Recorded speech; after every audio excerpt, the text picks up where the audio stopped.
Chapter 4 है, this is about the macro economic environment. हमने जब लास्ट टाइम बात की थी चैप्टर 2 में एक्सटर्नल एनवायरनमेंट एनालिसिस की, तो बिजनेस होता है फर्स्ट ऑफ ऑल, तो उसका इंटरनल एनवायरनमेंट होता है बिजनेस का।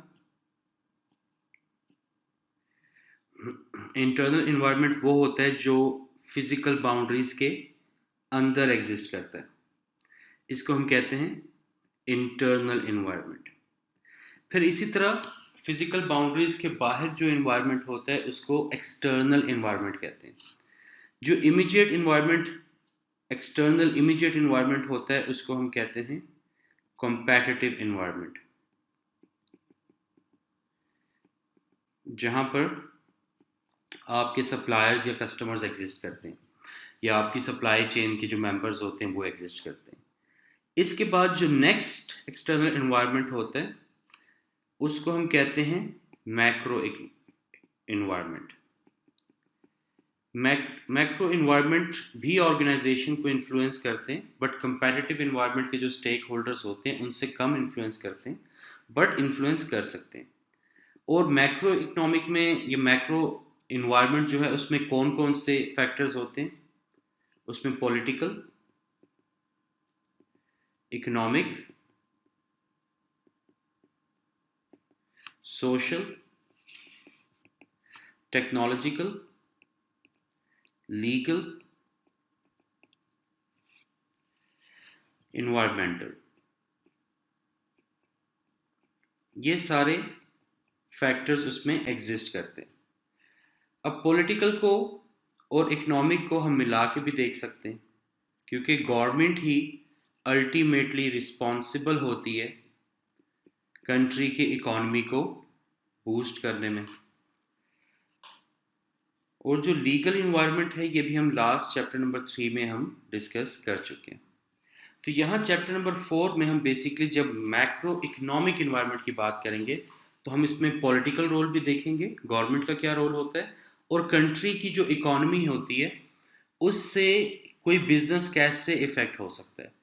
एज पर स्वॉट एनालिसिस जब हम मैक्रो इकोनॉमिक इन्वायरमेंट की बात करते हैं तो ये एक्सटर्नल इन्वायरमेंट का पार्ट है। सो एज पर स्वॉट एनालिसिस जब भी इकोनॉमिक कंडीशंस कंट्री की चेंज होंगी तो उससे हमारे लिए अपॉर्चुनिटीज भी जनरेट हो सकती हैं और थ्रेट्स भी जनरेट हो सकते हैं। So this chapter number 4 basically deals with macro economic environment. इसके बाद नेक्स्ट है the macro economic environment is the study of the combined effects of the decisions of individual economic units on national economy as a whole। First of all समझने की बात यह है कि individual economic units कौन से होते हैं। इंडिविजुअल इकोनॉमिक यूनिट्स आपके हाउस होल्ड भी हो सकते हैं,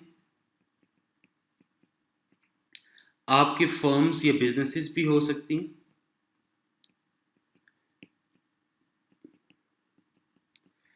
और अल्टीमेटली आपकी गवर्नमेंट भी हो सकती है, क्योंकि गवर्नमेंट भी कुछ ना कुछ बिजनेस या कोई एक्टिविटीज प्रोवाइड कर रही होती है और इकोनॉमी में कंट्रीब्यूट कर रही होती है।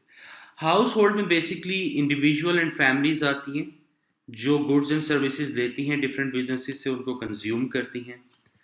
Firms and business for example raw materials वगैरह बाय करते हैं, सेम गोज फॉर गवर्नमेंट।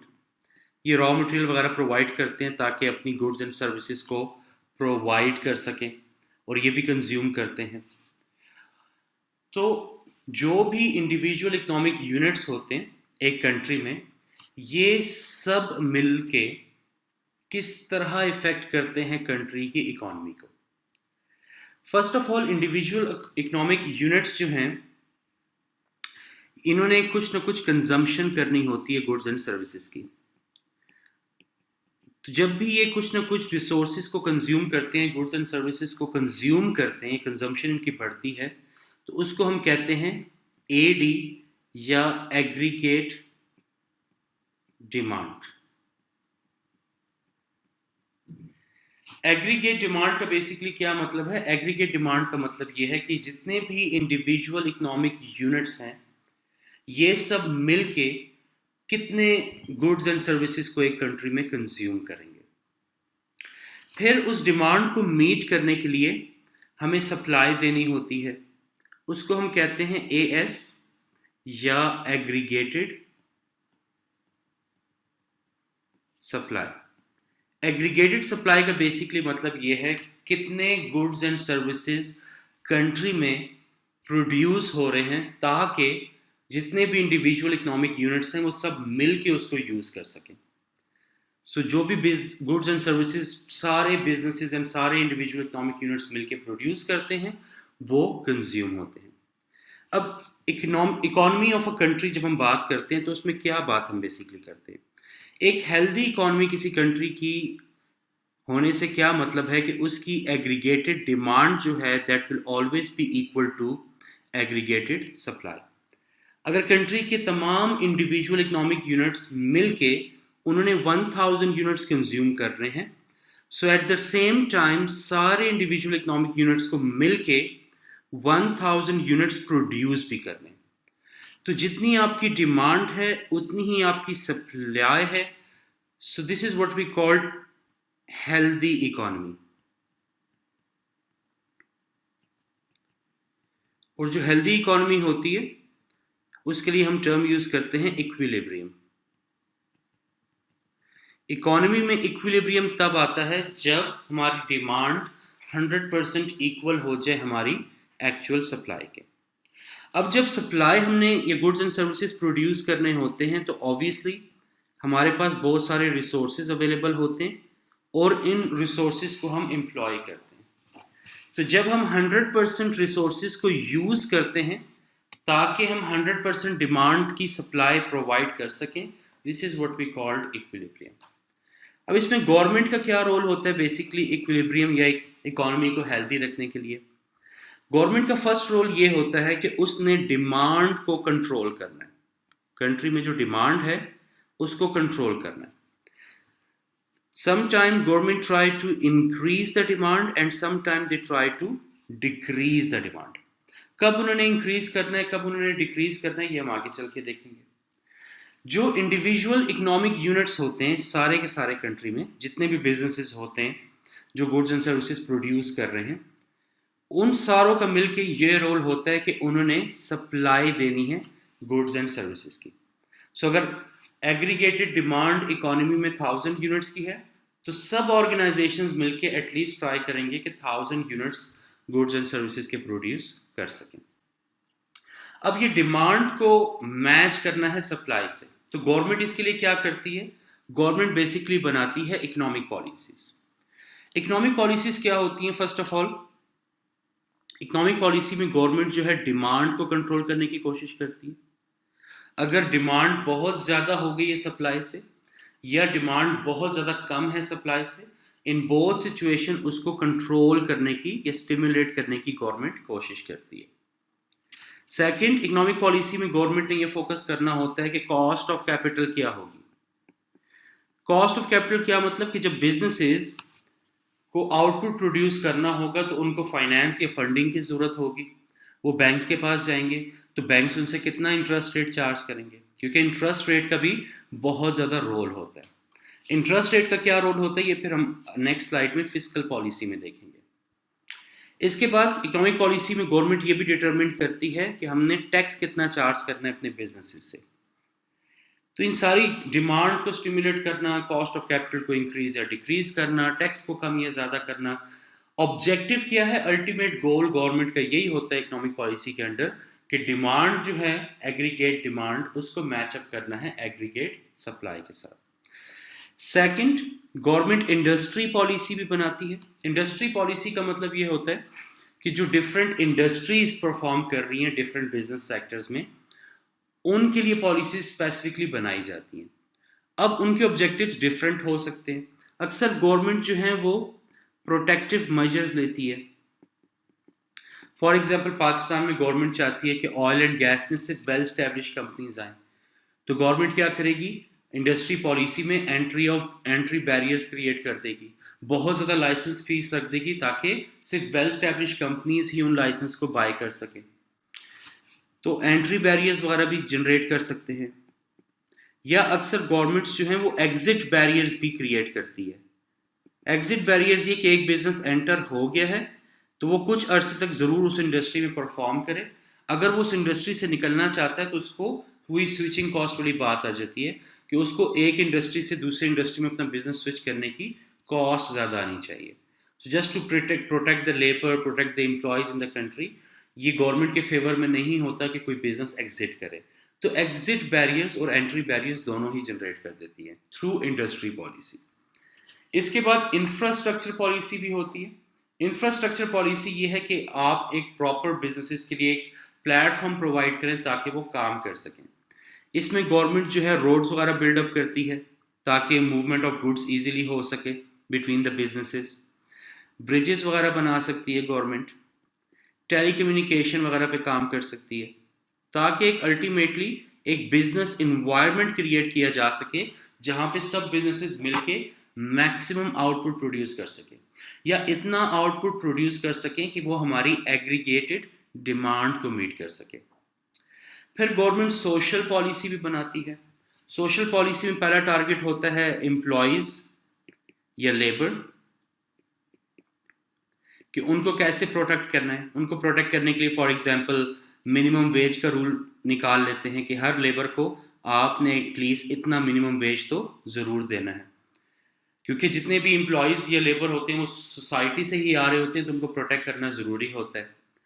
जैसे चैप्टर 3 में हमने पढ़ा था एम्प्लॉयमेंट लॉ, तो इस तरह की लॉ एंड रेगुलेशन भी की जा सकती है कि ताकि जितनी भी सोसाइटी से हम लेबर या एम्प्लॉयज़ को ले रहे हैं उनकी वेलफेयर के लिए काम किया जा सके, उनको बेटर वर्किंग इन्वायरमेंट या safer and healthy working environment provide किया जा सके।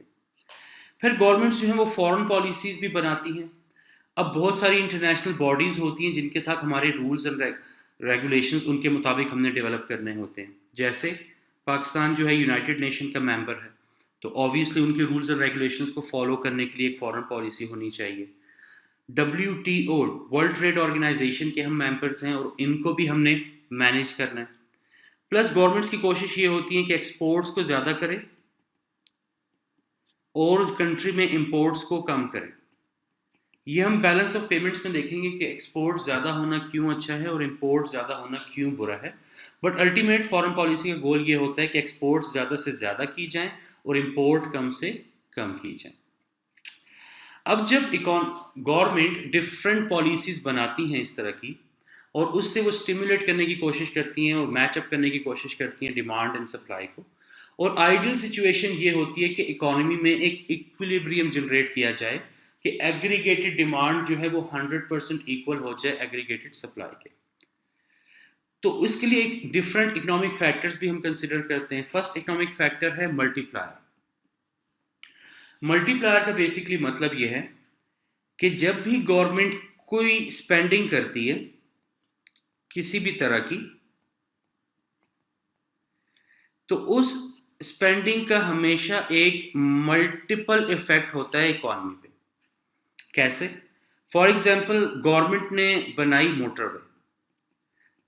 अब मोटरवे बनाने में जो पैसा स्पेंड हुआ है उससे हमारा रेवेन्यू भी आएगा मोटरवे से।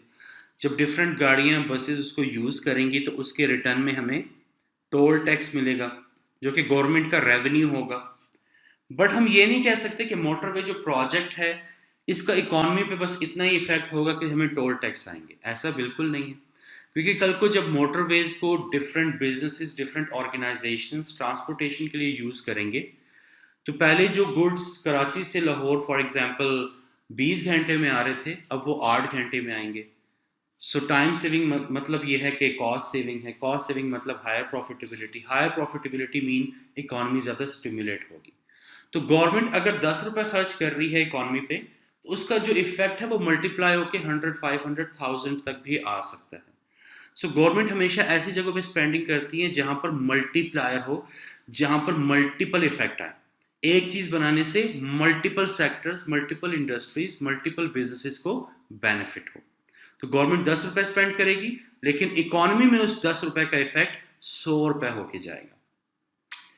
इसके बाद है एग्रीगेशन। जब हम एग्रीगेटेड डिमांड की बात करते हैं तो इसका क्या मतलब है? एक चीज तो ये सिंपल कि जितने भी इंडिविजुअल इकोनॉमिक यूनिट्स हैं, house holds, firms and businesses and government, ये सब मिलके टोटल कितनी कंजम्पशन करेंगे गुड्स एंड सर्विसेज की, ये होती है एग्रीगेट डिमांड। प्लस जितने भी इंडिविजुअल इकोनॉमिक यूनिट्स हैं ये कितनी इन्वेस्टमेंट्स करेंगे, इसको भी ऐड करते हैं क्योंकि इसमें आप कैपिटल यूज कर रहे हैं। प्लस उसके बाद गवर्नमेंट की स्पेंडिंग कितनी होगी किसी भी इंडस्ट्री में या किसी भी चीज में, गवर्नमेंट की स्पेंडिंग को आप कंसिडर करते हैं। प्लस हम कितनी एक्सपोर्ट्स करेंगे, एक्सपोर्ट्स हम क्यों कंसिडर करते हैं, एक्सपोर्ट्स का मतलब यह है कि जो गुड्स एंड सर्विसेज यहाँ बन रहे हैं वो हमारे पास सरप्लस में है, तो इसलिए हम उसको बाहर किसी कंट्री को एक्सपोर्ट कर देते हैं। लेकिन एक्सपोर्ट्स के लिए जितने भी गुड्स एंड सर्विसेज बनेंगे वो यहाँ हमारे कंट्री में बन रहे हैं, हमारे लोगों को जॉब मिल रही है, हमारे सप्लायर्स को रोजगार मिल रहा है, तो ऑब्वियसली उसका बेनिफिट हमारी इकोनॉमी का होगा। और इसमें से हम हमेशा माइनस कर देते हैं इंपोर्ट्स। इंपोर्ट्स क्यों माइनस करते हैं, क्योंकि इंपोर्ट जो गुड्स हम इंपोर्ट करते हैं वो बाहर बनते हैं, जॉब्स बाहर के लोगों को मिलती हैं, वहां के सप्लायर्स को बेनिफिट होता है, और गुड्स जो है वो फिर हमारे पास आ जाते हैं इंपोर्ट होके, तो उसका बेनिफिट जो है हमारी इकोनॉमी को नहीं होता बल्कि उससे हमारी इकोनॉमी को लॉस होता है। क्योंकि जो गुड्स आप बाहर से इंपोर्ट कर रहे हो तो ऑब्वियसली वो सस्ते होंगे, इसीलिए तो इंपोर्ट हो रहे हैं, या वो बेटर क्वालिटी के होंगे हमारे लोकल मैन्युफैक्चरर से, इसीलिए इंपोर्ट होंगे। और जब वो बाहर से इंपोर्ट होंगे तो लोकल इंडस्ट्री जो है उससे इफेक्ट होगी। जब सारे गुड्स ही बाहर से इंपोर्ट होना शुरू हो जाएंगे तो लोकल मैन्युफैक्चरिंग जो है या लोकल इंडस्ट्री जो है वो उससे इफेक्ट होगी, वो बंद हो जाएगी, लोगों को काम नहीं मिलेगा, तो उससे उनका रोजगार कम हो जाएगा। तो इसलिए consumption plus investments plus government spending जितनी भी करती है government through out the year plus exports, and उसमें इन सब में से माइनस करते हैं इंपोर्ट्स, तो जो हमारे पास टोटल फिगर आता है इस टोटल फिगर को हम कहते हैं aggregate demand for a year, aggregated demand, कि हमारी इकोनॉमी की इस साल में इतनी डिमांड है, तो इसको हम कहेंगे एडी, एग्रीगेटेड डिमांड।